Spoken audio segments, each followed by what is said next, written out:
நெல்லிக்காயை நல்லா கழுவியாச்சு. பாருங்கள் எவ்வளோ அற்புதமாக இருக்குது. நாட்டு நெல்லிக்காய் உடம்புக்கு அவ்வளோ நல்லது. இதில் புளிப்புத்தன்மை அதிகமாக இருக்கும். நான் இந்த இலையோடையே போட்டு ஒரு 5 நிமிஷம் வேக வச்சா போதும். 3/4 டம்ளர் தான் தண்ணி ஊற்றிருக்கேன். ஆமாம், 2 குலுக்கி எடுத்துகிட்டா முடிஞ்சு போச்சு. அப்படியே பார்த்தீங்கன்னா சீக்கிரமாக அப்படியே வெட்டினா அழகாக கட் பண்ணி எடுத்துக்கலாம். கொட்டையை தூக்கி போட வேண்டாம். ஆமாம், நாட்டு நெல்லிக்காய் இங்கே பாருங்கள், கொத்தாக இருக்குது. இல்லை அழகாக நெல்லிக்காயை இப்போ நம்ம ஊறுகாய் போட போகிறோம். ரொம்ப எளிமையாக எவ்வளோ வேகமாக பண்ண முடியுமோ அவ்வளோ சீக்கிரம் பண்ணிடலாம். இதில் வந்து இப்போ ஒரு 1/2 டம்ளர் வந்து நம்ம தண்ணி ஊற்றி ஒரு அவியல் அப்படியே வேக வச்சாச்சு. 3/4 டம்ளர் கூட வச்சாலே போதும். குறைஞ்சது எப்படியும் 3/4 கிலோ வச்சுருக்கோம் இது. ஆமாம், அவ்வளோதான். அந்த தண்ணியை நம்ம குளிக்க வேக வச்சு எடுத்துகிட்டு அந்த தண்ணியை வேஸ்ட் பண்ண தேவையில்லை. நான் அந்த இலையெல்லாம் பாருங்கள், அந்த இலையெல்லாம் நான் அப்புறம் தூக்கி போடுவேன். இது இப்போ நறுக்கி வச்சுக்கேனா, வெந்தயப்பொடி, கடுகு பொடி, கருவேப்பிலை, இதில் வந்து உப்பு அதுக்கு தேவையான அளவு. இப்போ இந்த கொட்டை இருக்குது பார்த்தீங்களா, அந்த கொட்டையை நம்ம தூக்கி போடவே தேவையில்லை. இதை நல்லா வெயிலில் காய வச்சு அதை எடுத்து நல்லா பொடி பண்ணி நம்ம வந்து இதை சுகருக்கு சாப்பிட்டோம் அப்படின்னா ரொம்ப ரொம்ப நல்லது. குழந்தை இல்லாதவங்களுக்கெல்லாம் இதில் நாட்டு நெல்லிக்காய். ரெண்டாவது இந்த குழந்தை இல்லாதவங்க இந்த பொடியை சாப்பிட்டுட்டே வந்தாங்கன்னா நல்லா குழந்தைங்க நல்லா நமக்கு உற்பத்தி ஆகும். ஆமாம், பாருங்கள், நான் இப்போ இதில் எல்லாத்தையும் மிளகாய் நமக்கு தேவையான உரப்பு உங்களுக்கு எவ்வளோ வேணுமோ, கட்டி பெருங்காயம் இதில் சேர்த்துருக்கேன், சால்ட்டு உப்பு சேர்த்துருக்கேன், கல் உப்பு, வரமிளகாய், கருவேப்பிலை எல்லாத்தையும் நல்லா எண்ணெய் விட்டு வறுத்து எடுத்துக்கிட்டேன். உப்பு மட்டும் சும்மா அள்ளி போட்டாச்சு, பெருங்காயத்தையும் போட்டாச்சு. ஆமாம், இப்போ அரைச்சாச்சு. அந்த தண்ணி இருந்துச்சு பார்த்தீங்களா, நெல்லிக்காய் தண்ணி, அதை ஊற்றி இப்போ அரைச்சிருக்கேன். பாருங்கள், இப்போ இதை எப்படி பண்ணுறேன்னு பார்த்து காமிக்கிறேன் பாருங்கள். இப்போ வந்து நம்ம நல்லெண்ணெய் விட்டு தாளிக்க போகிறோம். கடுகு போட்டு தாளித்து விட்டு இந்த மசாலாவை போட போகிறோம். இப்போ இந்த நெல்லிக்காயை நம்ம நறுக்கி ஃபுல்லாக வச்சு இதையும் லேசாக கிரைண்ட் பண்ணி நல்லா தேங்காய் பூ மாதிரி துருவிக்கிட்டால் போதும். நம்ம எண்ணெயிலே வதக்கிட்டு அந்த மசாலா பொடியை அதில் போட்டு அப்படியே பெரட்டி எடுத்தோம்னா ஊறுகாய் ரொம்ப டேஸ்ட்டாக இருக்கும். பழைய சாதம், தயிர் சாதம், இட்லி, தோசை, சப்பாத்தி எல்லாத்துக்குமே தொட்டு சாப்பிட்லாம். இருங்க, இப்போ செஞ்சு காட்டுறேன். இப்போ நான் அதை நறுக்கிட்டேன்.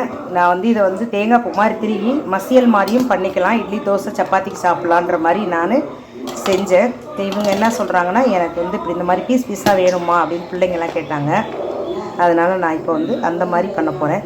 பாருங்கள், இப்போ எண்ணெய் நல்லா காஞ்சிருச்சு பாருங்கள். இப்போ நம்ம நெல்லிக்காயை இந்த எண்ணெயில் போடலாம்.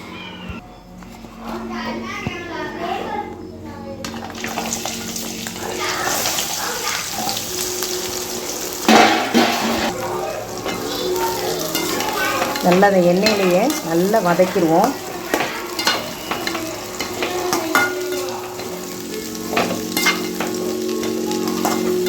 ஒரு டேஸ்ட்டு வந்து எப்படின்னா லெமன் ஊறுகாய் மாதிரி தொட்டு சாப்பிடலாம், நல்லா இருக்கும்.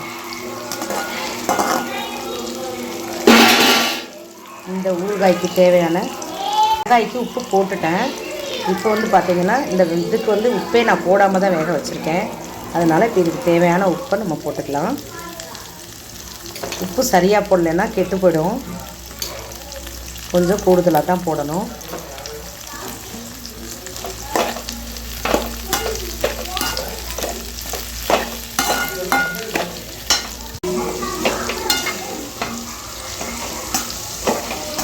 எண்ணெயிலே நல்லா வதக்கிட்டோன்னா உப்போடு சாந்துடும்.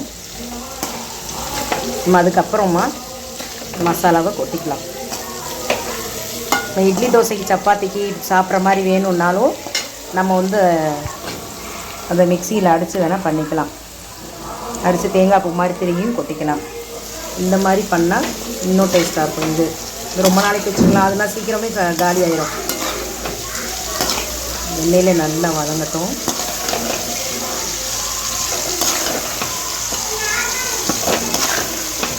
கமகமன் வாசனையாக இருக்குது. வெயிலில் எடுத்துகிட்டு வைக்கணும்.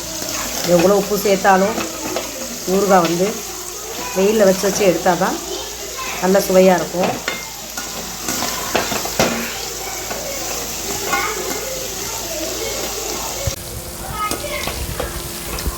எண்ணெயோட சத்தத்தை பாருங்கள். ரொம்ப அருமையாக தனியாக வந்துடுச்சு பாருங்கள். எண்ணெயில் இருந்து பிரிஞ்சிருச்சு காயே. இனி மசாலாவை நம்ம போடலாம்.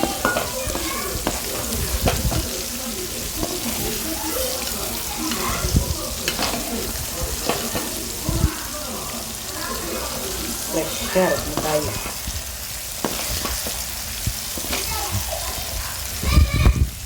இந்த கொட்டையை நம்ம என்ன பண்ணுறோன்னா நல்லா நிழலில் உணர்த்தலாம். மேலே வந்து ஒரு துணி வெள்ளை துணி விரித்து காய வச்சு நம்ம பொடி பண்ணி வச்சுக்கிட்டோம்னா சுகருக்கு ரொம்ப நல்லது, உடம்புக்கு ரொம்ப நல்லது. இது மாதிரி செஞ்சு பாருங்கள். இந்த விதையெல்லாம் கிடைக்காது. இது வேஸ்ட் ஆகாமல் இருக்கிறதுக்காக தான் நான் சரி இதெல்லாம் பொடியோடு சேர்ந்து வரும்போது நல்லா துவர் போட டேஸ்ட்டாக இருக்குங்கிறதுனால நான் பண்ணியிருக்கேன். ஆமாம்,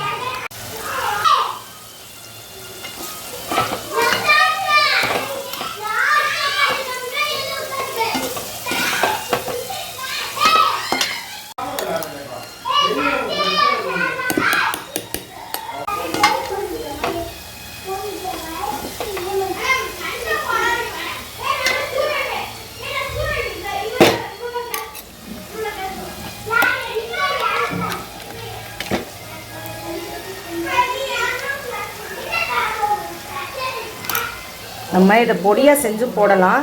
இந்த தண்ணியை நம்ம வேஸ்ட் பண்ணக்கூடாதுங்கிறதுக்காக அப்படியே அரைச்சாச்சு. ரெண்டாவது பொடி பண்ணுறதை விட இந்த மாதிரி பண்ணினோம்னா நல்லா மிங்கில் கிடைக்கும் ஊறுகாயோட.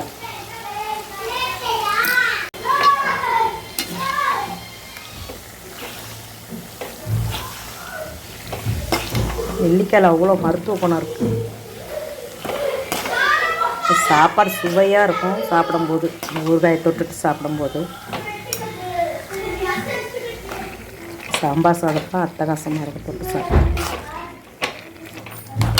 நான் கடுகு பொடி போட்டிருக்கனால கடுகு அதிலே சேர்த்து நான் வறுத்து அரைச்சிட்டேன். தேவைனாலும் கடுகு போட்டு தாளிச்சிக்கலாம், அதுவும் நல்லா தான் இருக்கும். நான் போடலை.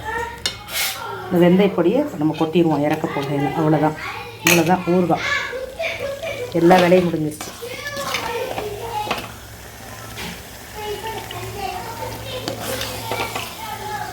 பெருங்காயத்தோட வாசனையும் கடுகோட வாசனையும் சூப்பராக இருக்குது.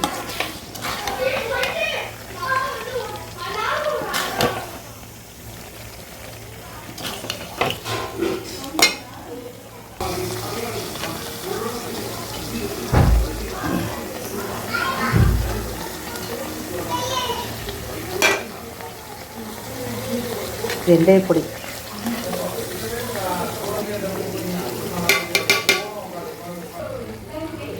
அவ்வளோதான். கடுகு பொடியை போட்டு கடுகு பொடியை போட்டு தட்டியாச்சு பாருங்க. அவ்வளோதான். இதுக்கு மேலே இதில் இருந்தால் கசப்பு தன்மை வந்துடும். வெந்தயத்தை ரொம்ப வேக விட்டுறக்கூடாது, அதுக்காக. அவ்வளோதான். நாளைக்கு வெயிலில் ஒரு 3 நாளைக்கு வச்சுருந்தது ஸ்டோரேஜ் பண்ணி ஃப்ரிட்ஜில் கூட வச்சுக்கலாம். தேவையான அளவு கொஞ்சமாக எடுத்து வெளியே வச்சுக்கலாம். அவ்வளோதாங்க. நீங்களும் செஞ்சு சாப்பிடுங்க. எப்படி இருக்குன்னு சுவையை பார்த்துருவோமா?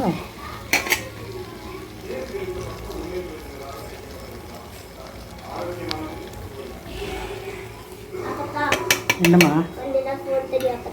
இந்த அவ்வளோதான் முடிஞ்சிச்சு. ஊறுகாய் டேஸ்ட் பண்ணி பார்க்கலாமா?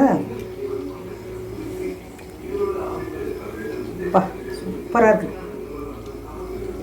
சாப்பிட்றதுனாலேயே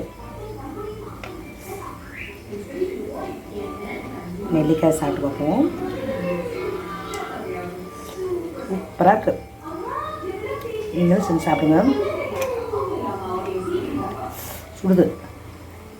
நீ சாப்பிட்டியாடா மம்மி? உரைக்கும் மட்டும் கூட பார்த்தா ரைட்டாக தொட்டுக்க. சூப்பராக இருக்கு நெல்லிக்காய் ஊறுகாய்.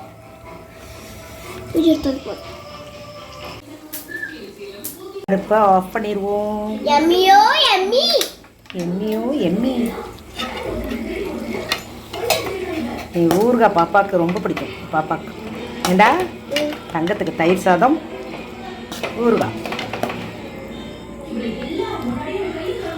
நானே இப்போ 3 நெல்லிக்காய் சாப்பிட்டேன்.